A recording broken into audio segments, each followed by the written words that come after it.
Hey everybody, it's Calvin the Go here, and I'm here discussing One Piece Chapter 1060, Luffy's Dream. And I also would appreciate it if everyone here could give me a like, share, and subscribe, and build a community over here, and really appreciate it. So this chapter is insane. Um, a lot of people were talking about it before the chapter even came out. It's like, oh, like hide, don't go on Twitter, don't look at everything, telling all the One Piece content creators don't look. I personally read spoilers, so for me, it's not the same. But really, at the end of the day, it's a crazy chapter. We start off the chapter with Luffy and the Strawhats kind of discovering a lot of the things that was happening while we were in the middle of Wano, seeing things about Sabo potentially, allegedly killing Cobra, and seeing what's happening with Vivi, all the things that's happening there. All the things that we already knew that were happening in those little intermission chapters during Wano. Uh, People are starting to get caught up on, or the Straw Hats are, and Luffy is super emotional. He's telling everybody, "Oh, we need to go to Mary Joy. We need to go to Alabasta. We need to go. You know what I'm saying? We need to find Vivi. We need to figure out what's going on there." And Zoro is becoming, showing himself being a vice captain. He is giving him, directions and saying like, "Listen, we don't even know where she's at. If we knew where she's at, then if we had some leads, maybe. But they just said she's missing."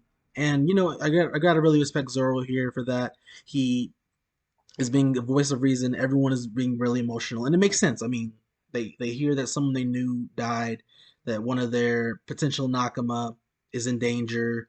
They hear that Luffy's brother killed someone. You know what I'm saying? Like a lot of things is happening right now. So everyone is just like, oh, where's Vivi at? We need to find Vivi. We need to handle everything. So I don't blame everyone for being emotional, but it's really good that Zoro is being the voice of reason here and giving everyone his point of view and showing that like, yo, we need to relax a little bit. When we get more information, maybe we can move. But for now, we don't know where she's at, so just blindly going to enemy territory isn't gonna help, or going back to Grand Line and going to Alabasta. So I really appreciate that from Zoro. It's a good point of view, and I agree with what he's saying. But I don't mind. If your friend was in danger, you would go out of your way to try to save them too. But first, you would want to get some information as well. So I don't mind that from Zoro at all. And Luffy, obviously the title gives the insight on his dream. We don't see it. It's off screen. The same way it happened with Roger. You know what I'm saying? The same way it happened in the flashback. I wonder when we'll actually get his dream. But he tells his dream to everyone on the crew, and he also noted that he only told Ace, Sabo, and Shanks, and they all had similar reactions. They all laughed. We get to see everyone's reactions. Everyone, some of them are like laughing at him, some of them are like shocked. There's no information on it. There's a lot of theories on it. A lot of people say he might want to do a party that encompasses the whole world. I don't know why that would be shocking personally, but we got to see. I think this really just shows that we're in the end game. This is something that we've kind of had inklings about for a long time, and now that the Straw Hats know it, I think it's really showing that yeah, we're in the end of the series. Cutting from that, we see Navy HQ and showing how they were tapping Sabo's call with Dragon, and it's crazy. They were, and then Sabo was talking about how he wasn't the one who killed Cobra, how and also how he saw someone on the Iron Throne, and he was gonna go in and in on it, and as he's speaking to the Revolutionary Army about everything that's going on, there's dark clouds going above Lulusia Kingdom, and we see Im-sama crossing out that island, the country, and a little bit after that, like lightning or laser beams or whatever you want to say, a gigantic weapon destroys the entire kingdom. He pulled like a Death Star. Like, I don't know what happened there. And it's crazy because so many people just died instantly. Oda is going nuts now. So a lot of the time when there's a big amount of deaths in the series, it's a flashback. But no, Imsam is not playing. When they talked about the Great Cleansing, he was not playing at all. Instantly destroyed that country. Um, Sabo was talking too much for his eyes, right? He was saying too much about it, and it's nuts. I think it's obvious Sabo isn't actually going to die. He clearly is a Logia, and it would be too crazy for someone of his importance to die semi off screen. I don't think he's dead at all.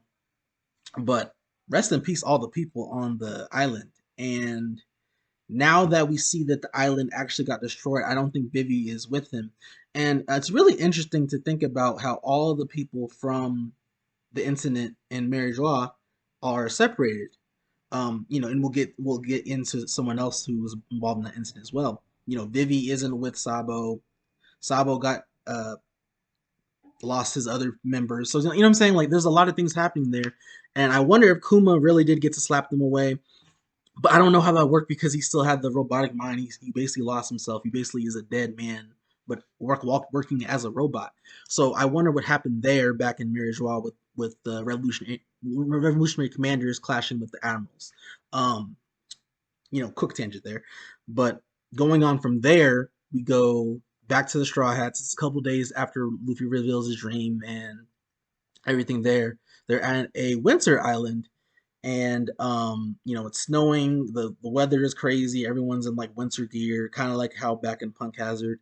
And they see like a gigantic like water ball, and Sanji senses that a woman's in there, and Zoro cuts it in half, and then Chopper and Usopp see that it's a little girl, and we see, of course, that the little girl is Jewelry Bonnie. We see her bounty is 320 million berries, and it's funny because Zoro and Sanji just had bounties very similar to that, and now they're in the billions. So it's crazy that 320 is like really low now. Like that's not even we're not even tripping about that. But at the end of the day, bounty doesn't really correlate to strength. And it's really interesting to think about what could happen with Bonnie here. I think she's going to give us a lot of exposition about what happened at the incident, and that's really exciting to me because I think her talking to the Straw Hats will kind of give us potentially a mini flashback about what happened in Marriage Law and the things that happened during Reverie that we didn't get to see, and we also might get to get the reason why she is actually trying to save Kuma. Is that it's interesting because we don't know her actual age potentially. Maybe Kuma is his maybe she married him. Maybe I don't know. We don't know what happened there. Maybe that's his that's her dad. So we don't know what their connection is, but we know she was crying during the war, um, back during Marineford. So it really makes sense. And then she was also crying when she saw Kuma being a slave. So we need to learn more about that connection there. She will be tied to the Revolutionary Army. I wonder if this island has something to do with the Revs. I wonder if this island will have the next Lord Poneglyph. Who knows? It's really exciting to see though, like that everything is happening here. Uh, sheesh. I wonder what could happen with Bond here though. I think that's one of the more interesting plot points here. But of course, Aim Sama destroying that island. I think it's clear that Pluton is the one that did that. If that's Aim Sama's he or she, if that's Aim Sama's Devil Fruit, that's insane. But I'm leaning towards Pluton. I'm sorry, not Pluton. Whatever the ancient weapon was. That is it. Let's see. There's Pluton. There's Poseidon. Uranus. I think it's Uranus. Because they saw a gigantic like shadow in the sky before it happened, and I think that it was like some kind of flying ship, something like that, like a Flying Dutchman type of thing, and then it just dropped. Basically, it nuked the entire Lelucia kingdom. That's just nuts to me. That things like that is happening in real time. It's not like, oh yeah, Oda is just a psychopath in flashbacks. He's going to start People are going to start dying. The stakes are raising higher and higher. We got the SSG slash Seraphim, in the last chapter. We still don't even know all of the things that the SSG will have. That could just be one proponent of the SSG. We don't know if they modify different buys. You know what I'm saying? There's so many different things that could happen here with Vegapunk. We have Im-sama actually on the move, doing things. I wonder how long we'll see the silhouette of Im-sama.